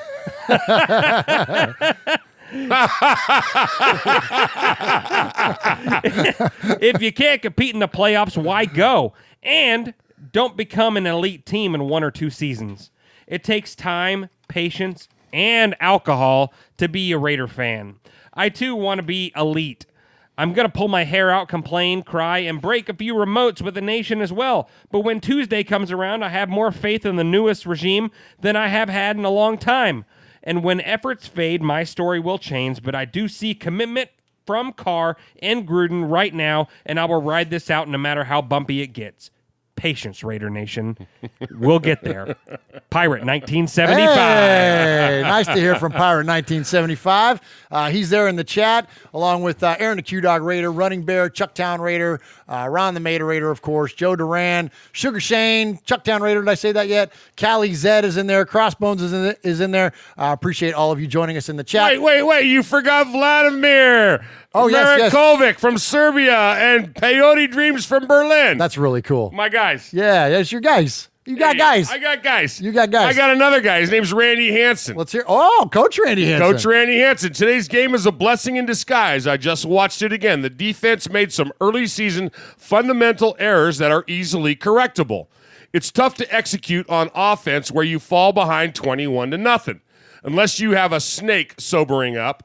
Yet, the Raiders flashed glimpses of greatness. Carr made some great throws and one bad one. Let's be happy that we have him. The most important thing I saw as I watched for a second time is that the Raiders played hard the entire game. This game was necessary, and it will help us win 2 extra games this season. All in caps, this game was a blessing in disguise. The Raiders are lurking in weeds, and no one will be able to stop Silver and Black when they finally attack. The Raiders won't even be able to stop themselves because they will be the Raiders again, and no game will end until the Silver and Black wins. When it happens, everyone will know, and there will be hell to pay for whoever stands in our way. Take a on the hood of your neighbor's car if you are with me. Nice. Nice job, Coach. Always good to hear from Coach Hansen and his social media feeds there. Good stuff there. Right? Yeah, absolutely. You got another one, Swaggy, or is it me? Nice you, man. All right, good evening, guys. Hope all is well. So the optimism we've had for this season has taken another bruising at the Vikings. I still have faith in things at present, but games like Sunday really test the patience. Thank goodness for the podcast. Otherwise, I'd still be sitting in the corner of the room, rocking backwards and forwards, hugging my knees. We found ourselves in a hole of our own making early on and never recovered against a very good, balanced Vikings team. Thank goodness for Darren Waller, amen, who continues to shine. Another great effort for him. Injuries are tearing us up at the minute, which affects some play calling and exposes us in key areas. But we can't use that as an excuse. I've never been a DC critic, and I don't want to start, but I'm getting concerned in what could be a make or break season for him. Some of the mistakes he's making shouldn't be happening to a player of his experience. Sunday, he wasn't seeing the whole field at times. He looked like the nervous DC of last season, especially with the INT he threw. He looked tight and uncomfortable and seemed to be overthinking things too much. Are there too many audibles? Is he confusing things by taking too much time when we need to build a rhythm? Are the coaches the ones confusing things? We know what DC can do. We know that the question is, does he restrict himself or is he being restricted? Coach Gruden needs to look at some of the play calling. When we beat the Donkeys, we played with expression and freedom. Admittedly against a pile of crap, but we did it nevertheless. The Chiefs and Vikings are a different proposition. But if you surrender an early 21-point lead, you have to rethink the strategy to try to get some kind of result. But the play calling was largely repetitive dink and dunk stuff that the Vikings were happy for us to play while they waited for another mistake. It's really frustrating, guys. A lot of teams will struggle against the Vikings, but it would have been nice had we made it hard for them. Too many self-imposed limitations. There's a quote in Snake by Mike Freeman. Jim Murray of the LA Times writing ahead of the Super Bowl 11. The Vikings play football like a guy laying carpet. The Raiders play like a guy jumping through a skylight with a machine gun. If only we'd seen more of that on Sunday. The quote is on page 143, so I guess it's perfect for tonight's show. Oh, nice. After all, whoa, that's good, Swaggo. Good. After all of that, and to round off this weekend, I see the NFL Top 100 Plays has ranked Immaculate Deception as number 1. Give me strength. Marcus Allen comes in at 14. The Sea of Hands is at 17. And all opinion, I suppose, but why am I not surprised that the number 1 play is against the Raiders? If we have enough fit players, we need to go after the Colts on Sunday. Take the initiative and play with more freedom. As I write, we've picked up Dakota Allen and put Markel Lee on IR. I guess there may be more to come. 2-2 will help us get over last week in a hurry, so keep the faith, nation, and cross everything in hope. Thanks, as always, for your hard work. It's always appreciated. Love you, Raider Nation. His Lordship, Paul Egerton from Shropshire, Mississippi, Pauly Award winner 2019, Sizzler scorekeeper, proud made man, one-time winner of the Raiders Fan Sizzler Award. Nice job. Great email, Love Paul. Great love it, email. love it, love it. Absolutely. Good stuff there from Paul. And over there in the UK. All right, so that's our emails for tonight. And then, as we mentioned, you can call the show and become a made man or a made woman. And every crew needs a capo. He is Aaron, the Q-Dog Raider, and we always kick it off with him. Greetings, Don Murph, Consigliere Mosh, Boss Sonny, Lil Murph, Swag Jess, Sergeant Arms, Big Raider Trucker Nation. It's your capo, Aaron, the Q-Dog Raider, coming to you from the great state of Texas. Well, our Raiders, they've hit rock bottom and started to dig to start the season to Minnesota, of course. I've got to thank the league for scheduling us for the early game, even though there were two East Coast teams playing in the late time slot. But, I guess they didn't want to compete with another team in the Bay, but I'll get to that in a minute. The losers for the game, obviously, John Gruden. I mean, honestly, let's stop and think about that. The team's come out on fire 2 weeks in a row, and then we come out dead, a stinker. I mean, we go out there and let the other team go up 21-0 to start the game, and then we don't really get anything consistently going until garbage time. I mean, I appreciate the flea flicker and everything like that, but goodness, the Raiders have been outscored 62-7 in the past 7 quarters of football. I got to put that on you, Chucky, but I'm not as hard as the Big Raider Trucker on you. I still got faith. I mean, we're going to be together for 6 to 8 years. Derek Carr, I mean, goodness. We go down 21-0, and then once again, I mean, the Carr's engine doesn't even get started in order to begin the game. So, I mean, the bottom line is we go as Carr goes, and, he's just simply got to do better. I mean, I want the Carr that I saw in Hard Knocks. So let's see if we can get that guy back in business. Raider, the defensive line, I mean, we've talked about the ends. I mean, we really got gashed. I mean, they didn't sack Kirk Cousins a single time. I mean, I think they only touched him once. And Arden Key, he almost got a stat, but not one that we wanted this week, where he got flagged for 15 yards for a late hit on that guy. They also allowed the Vikings running backs to run for 6.3 yards per carry. Even Kirk Cousins got 4 yards per carry. Now, getting back to the television ratings in the Bay Area, I think that's why we got the early time slot, so the Niners Steelers could be shown in prime time or damn near for the late game with a 16.68 market share. That's just ridiculous. I mean, the disrespect is just terrible.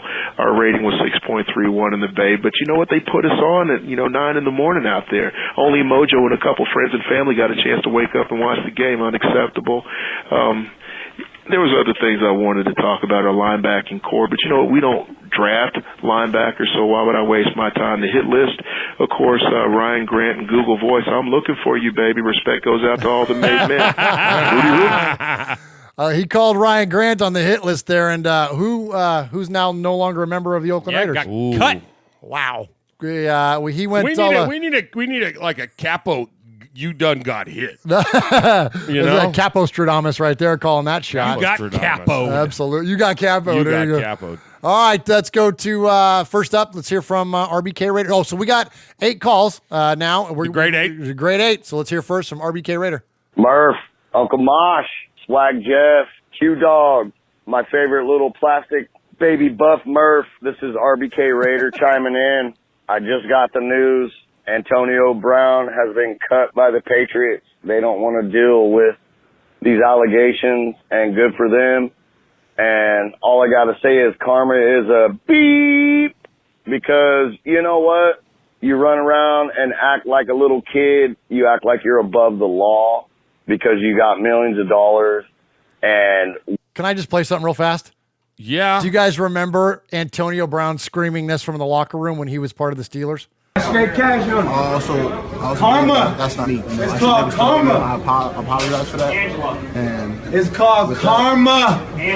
With that being said, he's right. It's called Murph, Uncle Mom, blah, blah, blah. I thought that was interesting. Just want to chime in. I know you guys are going to talk next Wednesday at length about this. Well, I don't know. And I'm sorry for saying his name. It should have just been 84 because, yeah. He did us dirty. We lost a couple draft picks, but you know what? We dodged a big bullet, guys. Man, I can't wait to hear your guys' input on this, because I'm big on the rape allegations and sexual assault, because I've had people in my family that lived it. Flag! And Flag! that's for real. And Flag! Flag! What are you doing, Mosh? There's a flag on the play? Flag on the play. Flag on RBK. Flag on the play. All right, let's go back. Let's see what he's got to say here. Okay. Let's hear what's going on. Hey, y'all, this is RBK Raider again.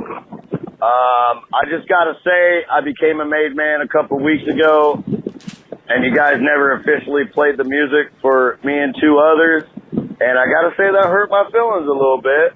I was expecting that. I wanted to hear Uncle Mosh give me the official Italian speech, and, you know, I'd like to hear it, you know. I'd like to get that shout out, but anyway. Swag, what's going on there? I'm going to throw my challenge flag.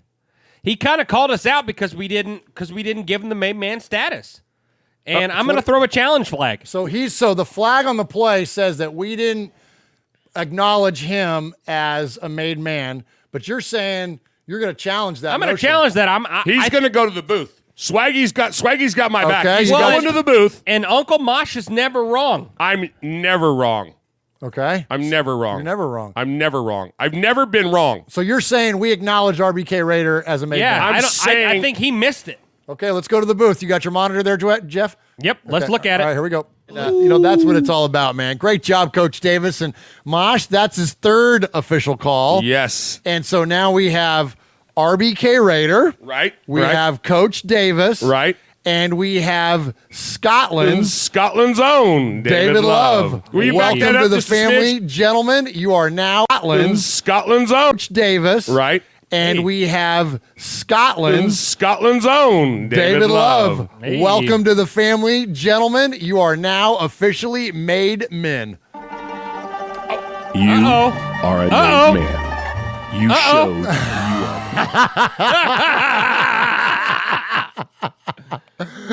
I'm never wrong. Mosh is never wrong. He's undefeated. Here it is.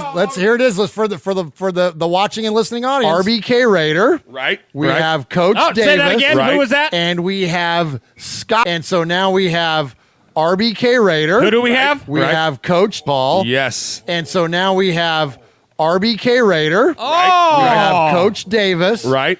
And we have Scotland's own David Love. All right, there we go. RBK Raider, we love you, man. We're just messing with you. But Crossbones goes, that underwear shot was wrong.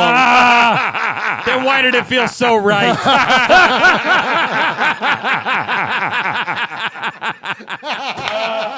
Hey, as bad as it's been tonight, we needed an underwear. Well, yeah.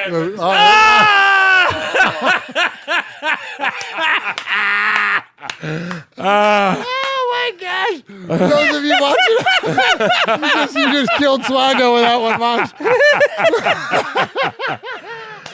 For those of you watching on the YouTube, you've seen now Uncle Mosh's underwear and his belly in the same night.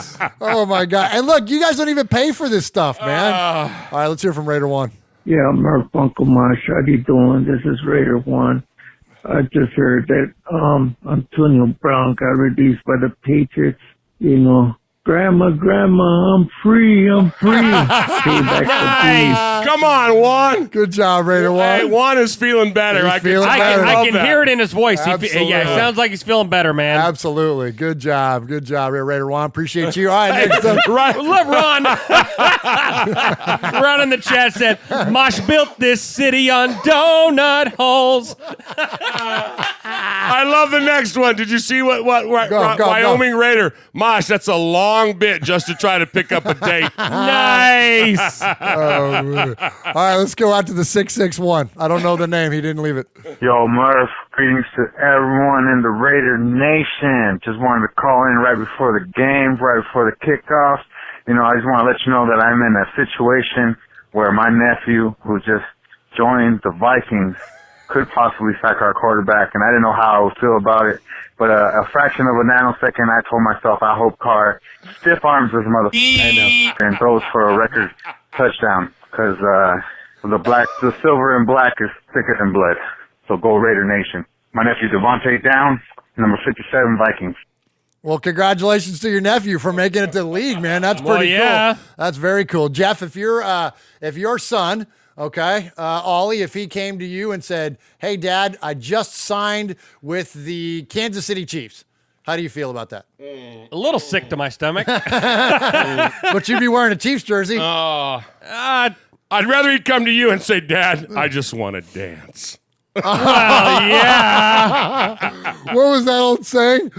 Should we go to that one? Let's move on, because I got about 20 of them. I'd rather have a someone in a something than a somebody in a something else. In a Chiefs uniform. Exactly. Yeah. All right. And Q-Dog already says this show is now officially PG-13. Yeah, you're not kidding. Oh, my gosh. All right, let's go to Running Bear. Hello, this is Running Bear from Tulare, California. Wait, Hello, I forgot I passed. Mosh and Murph and Swag Jeff and all the rest of the Raider Nation. I'd like to start off with the defenses right now. Riley gave up 14 points off of 2 horrible plays right off the bat. Our defense allowed their running game to have holes so large that even I, with 2 total knee replacements, could have ran for 100 yards. Our defense was atrocious. I do respect Burford going back out there after being hurt. I did see stuff from Carl Joseph, and I saw some stuff from a couple other players, but our defense was pretty bad. On offense, I know a lot of people are going to be all over Carr, and, you know, he had some bad throws. I'm not going to say he didn't. But he also only had 7 incompletions total. Our running backs just weren't effective. But I think the real problem, and our wide receivers weren't there, but our real problem was that there were absolutely 0 plays where our wide receivers went deep. Our play calling by our wonderful coach Gruden is horrible this year. There is nothing but short passes routes being run. So when you guys get on the car about not throwing deep, well, you better start getting on Gruden for not giving the play there it is. Deep. And as far as what Carr has done, yeah, you know what? I'm upset at this game because I wanted more out of him. But you know what? When I look at the entire year, right now, he's got the 6th highest percentage completion in the league. He's at 73.5. I know that doesn't mean a lot to you guys, but as far as I'm concerned, at least we know he's completing his passes. Our biggest problem really is our play calling and lack of talent in certain positions. We have to be honest with ourselves. This team is not a 10-6 team.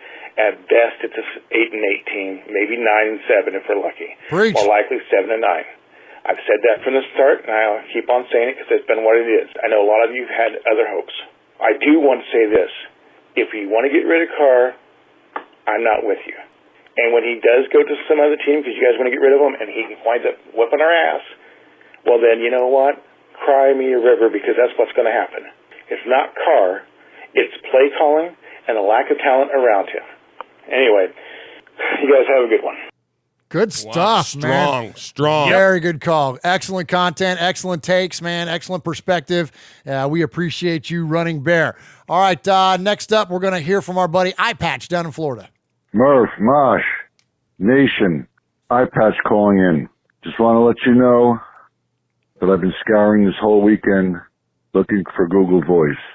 Q, I hope you recovered from that attempted hit, and just let you know, it's not in the state of Florida. I've searched high and low, and he's not. Google Voice isn't here. I suggest that all the other made men go out and search your states and let us know if you've found he took an attempt on our capo. We have to track down Google Voice. Okay, let's get on to the Minnesota game. You know, once my mother told me, if you don't have nothing nice to say, don't say nothing at all. Okay, that about wraps it up. Till next week. Ciao. Love it. That's awesome. That was the best 9 seconds of dead air we've ever had on here. That was awesome, man. Good comedic timing there, Eye Patch. That was so funny, man. Great call. Great call. All right, next up, let's hear from our buddy Michael Phillips. Hey, Murph. Hey, man, it's Michael Phillips out here in Clovis, California. Hey, I saw you played the song on episode 142, man. Thanks a lot. I wanted to just tell you thank you. I was going to tell you, too, I'm not sure what happened in the translation from the track, but you only have the left channel. So there's like a harmony guitar part over the main theme, and it's on the right channel, or vice versa, whatever one. You have one or the other, so you're only getting the mono feed for that song. I don't know. I got to double check what I sent you. I'm pretty sure I sent you the correct stereo feed. But anyhow, yeah, man, I'd like to talk some Raiders. I got some cool stories from over the years, man, about, being a season ticket holder, especially the 02 year. I was at the Brady game, the Sunday Night Football. All the bootleg shirts said it was a fumble and F the Patriots. Pretty funny. And then I was there for Tim Brown's 1,000th career reception. And the very next play, Gannon hits Rice for a touchdown. But I got like a kind of a Greg Papa-like memory about the Raiders, especially from that late 90s, early 2000 era. But also the history. And, I was a big, huge Cliff Branch fan. But anyhow, all right, take care. All right. Appreciate Michael Phillips calling the show as a follow-up to his heavy metal version of the Autumn Wind. And so here's what happened. So when we do this show, I mix everything down into one channel, and it's a mono feed. So when I loaded up his song, whether it was an MP3 or not. What I did was I deleted out the one channel because I didn't realize it was in stereo. So anyway, I mixed it up in stereo. So here you go. And you can definitely tell a difference. It's cool. Oh, yeah.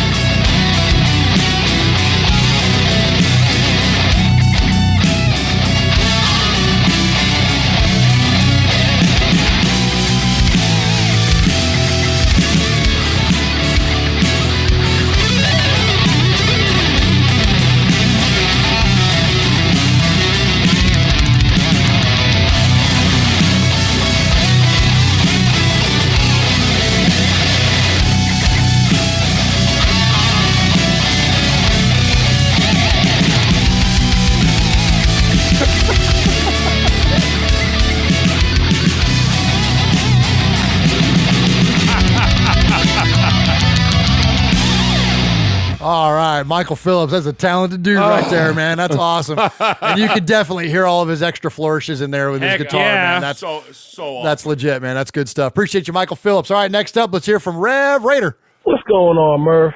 Uncle Mosh, Swag Jeff, Nation. This is Rev Raider calling from Jersey. Just wanted to give my thoughts on last week. Man, we played like hammered bovine excrement on the real. Oh, man, we looked terrible. We got owned on both sides of the line, the offense and defense. We just looked terrible, man. On defense, for 1 second, I had to look up in the crowd to see if Moses was over there doing a skull clap the way they was parting the daggone holes for Dalvin Cook, man. It was wild, Derek Carr, he was looking like Cam Newton for a hot minute. sailing balls over people, you know, and we got to do something about this secondary. Like, our safeties, it's looking like Reggie Nelson's still out there, man. We got to get it popping. But, like, just looking forward to next week, Indy.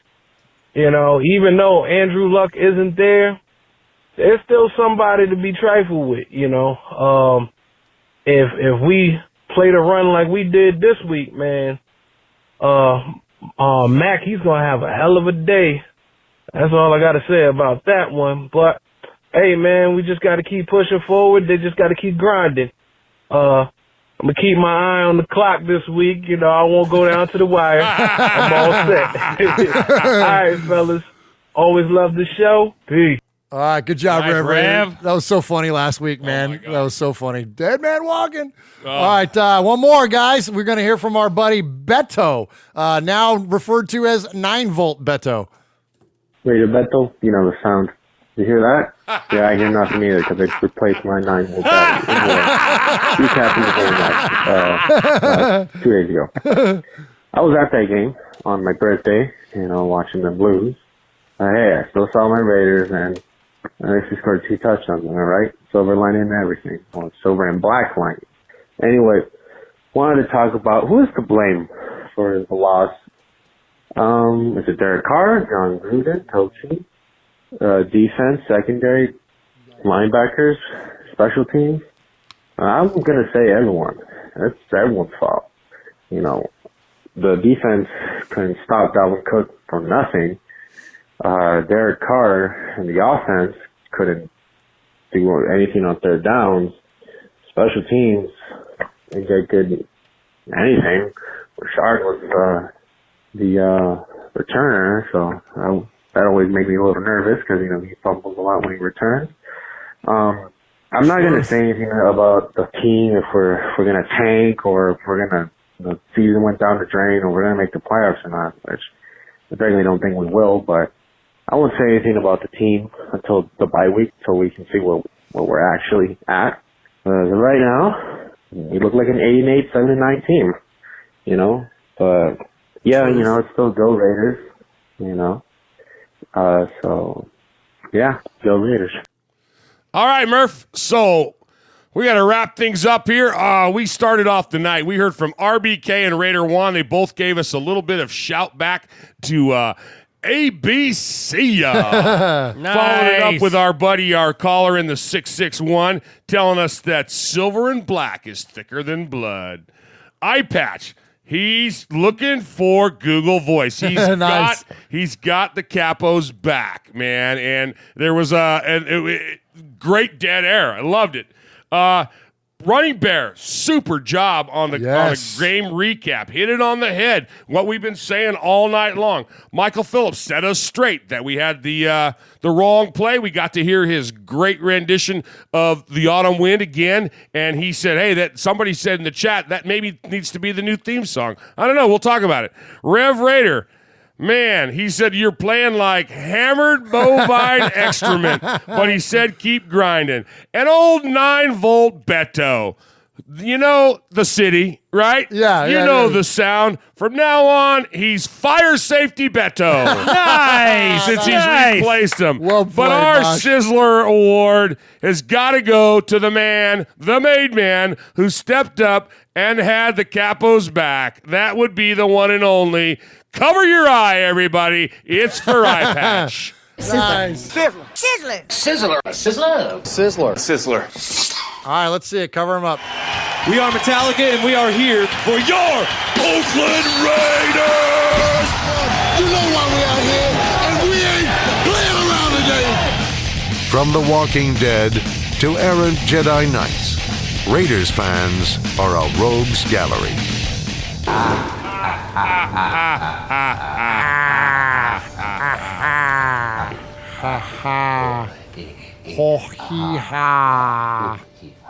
Thank you so much to all of you that participated in tonight's show via the emails, via the phone calls, and of course the chat. Shout them out, Swaggo. Who's in there? Yeah, we got Crossbones in here, Running Bear, Pirate 1975, Aaron the Q-Dog Raider, Ron the Mater Raider, Chucktown Raider, Vladimir from Serbia, and Peyote from Berlin. We're worldwide here tonight. Worldwide. And Swaggo, while you got the mic, man, tell us how people can follow us on our social medias. Yes. Facebook.com/Raiders Fan Radio Podcast. Instagram at Raiders Fan Radio. Look us up, man. We're posting all the time. Send us pictures with wearing the Made Men shirt and hangouts at the games and stuff. We want to see your pictures. Send that stuff. We'll post it online and all that stuff. You know, I hope we have a much better week next week, gentlemen. I think if Swaggo's good this week, maybe Mama San will let him come back. Nice. We'll do another triple threat next week when we celebrate a win over there. Those. There we go. We need a victory Wednesday, Mosh. Yes. All right, everybody. Thanks for listening tonight. It's been your Raiders Fan Radio group therapy session. But for tonight, for Murph and little Swaggy J, this is your old Uncle Mosh. You've been listening to Raiders Fan Radio, where we take a lighter side journey into the dark side. Don't ever forget, what happens in Vegas started in Oakland. Good night, everybody. God bless. Good night.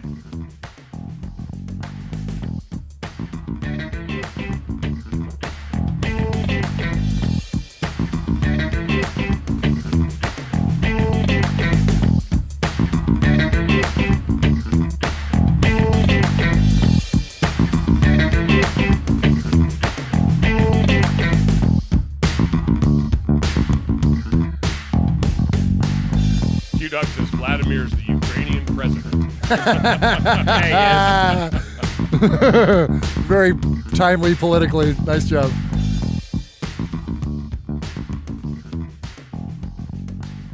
Raider Nation, It's depressing. We can't even win the game anymore, man. Take it, right?